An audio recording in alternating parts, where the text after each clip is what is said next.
장애인 일자리 제공을 확대하신다, 강화를 하신다고 하셨는데 여기에 보면은 76명이에요. 네. 이 인원이 계속 확대가 되는 것인지 아니면은 76명이면 굉장히 작은 인원이거든요. 강화한다면 인원수가 더 늘어난다는 건가요? 이 부분에 대해서 좀 고민을 해보지 않으셨어요? 혹시 왜 장애인들은 단순한 것만 해야 된다. 그래서 그 업무가 계속 단순한 것, 장애인이니까 이것뿐이 못할 것이다. 그러한 편견이 혹시 있는 건 아닌가 해서 좀 더 일자리를 확대해서 제공해 줄 수는 없는가. 그러한 계획을 세워보지 않으셨나 하는 생각이 들어서 그 부분에 대해서 어떻게 생각하세요? 좀 더 다양한 그 업무가 있을 것 같은데 항상 보면은 공공기관 뭐 도서관에서 단순한 업무로 계속 배치가 되는 것 같아요.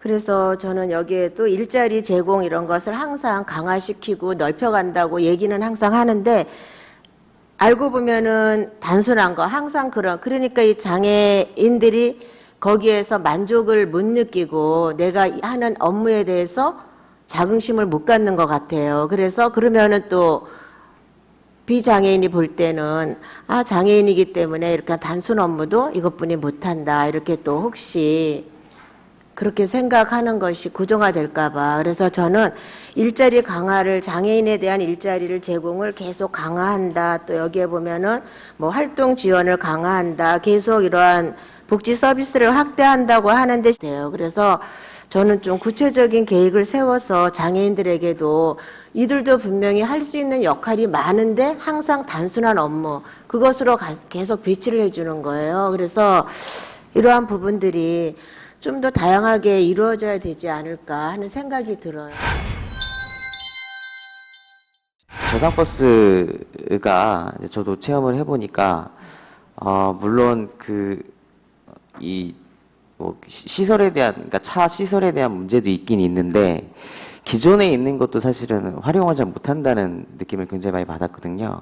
이건 뭐냐면 기사분이 제대로 인지를 하지 못하고 있다. 왜냐하면 서울버스와 경기버스를 비교를 해봤어요, 저희가. 근데 서울버스 기사님은 사전에 이제 그 네이버 앱을 통해서 신청을 해놓으면 버스 회사에서 미리 연락을 해서 대기하고 있는 장애인 분들을 미리 알고 와서 준비를 다 하고 있거든요. 근데 경기버스는 전혀 그렇게 돼 있지 않아요. 그러니까 오면 특히나 아시겠지만 예를 들어서 그 3분역 밑에 그 버스 정류장 있잖아요. 굉장히 복잡하잖아요. 뭐냐면 이 저상버스를 대려면 말 그대로 인도 바로 앞에 대야 되거든요. 거의 될 수 없는 상황이더라고요. 뭐냐면 그거는 시스템적으로도 바로 뒤에 또 택시 그 정류장이 있고 굉장히 복잡해요. 그러니까 차를 바로 댈 수 없는 상황. 그러니까 저상버스가 다녀도 실제로 태울 수가 없는 상황이더라고요. 그러니까 그런 거에 대한 개선에 대한 부분을 사회복지과가 예를 들어 교통과라든지 다른 곳과 이런 거에 대한 좀 조사를 하셔서 어떻게 하면 개선을 할 수 있는지 그리고 버스 회사 그 직원분들에게 이런 이제 미리 할 수 있는 교육 같은 거는 우리 과가 뭐 차를 직접 바꿔주고 하지 못하더라도 기존에 있는 거를 활용을 잘하는 방법을 좀 고민을 해줬으면 좋겠습니다. 예를 들어서 우리 시가 교통시설을 좀 예를 들어서 그런 게 가능하게 아까 말씀드렸듯이 네. 조정을 한다든지 이런 부분에 대해서 노력을 하실 수 있잖아요. 네. 네. 하여튼 가능한 부분들은 좀 많이 신경을 좀 써주셨으면 좋겠다는 말씀 드립니다. 관리는 틀리지만 이제 11개소가 이렇게 가두 판매대가 있잖아요. 네네. 근데 현실적으로 그 과거에는 그 장애인들의 그 생활을 돕기 위해서 이제 이런 것을 해줬는데 현실적으로 여기에서 물건을 사는 사람들이 없어요. 왜 그러냐면 우리부터도 요즘 버스 정점에서 그 가두 판매대에서 매상을 올려주지를 못하기 때문에 실례로 3본 전철역 지금 엘리베이터 설치하는데 거기 문 닫고 있었던 지가 10년이에요. 현실적으로 그게 그 장애인 분들한테 생계 유지를 위한 우리의 그 군포시의 정책으로 조례로 만들어 준 건데 그게 별 효과가 없다 이런 말씀을 드리는 거예요.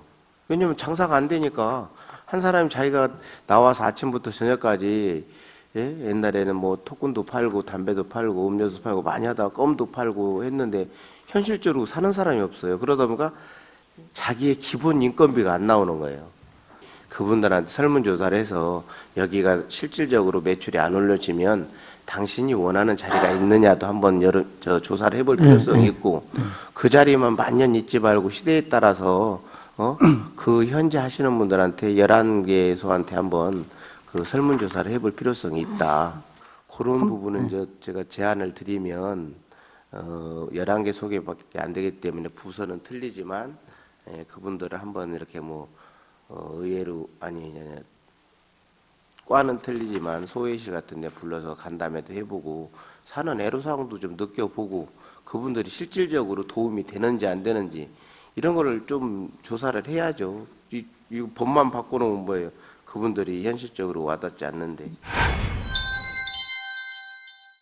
앞으로 고령화 사회가 되다 보면은 인원이 좀 늘을 거 아니에요. 네.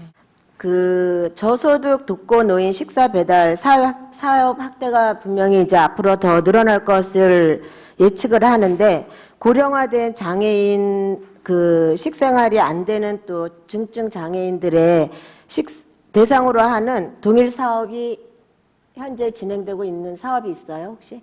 네, 그래서 저는 그 지원을 못 받는 중증 장애인 가정에도 또 고령 장애인 가정에도 이렇게 식사 배달하는 사업이 별개로 저는 필요하지 않나 했는데 이 부분에 대해서는 다시 한번 확인해 주시기 바라겠습니다. 네.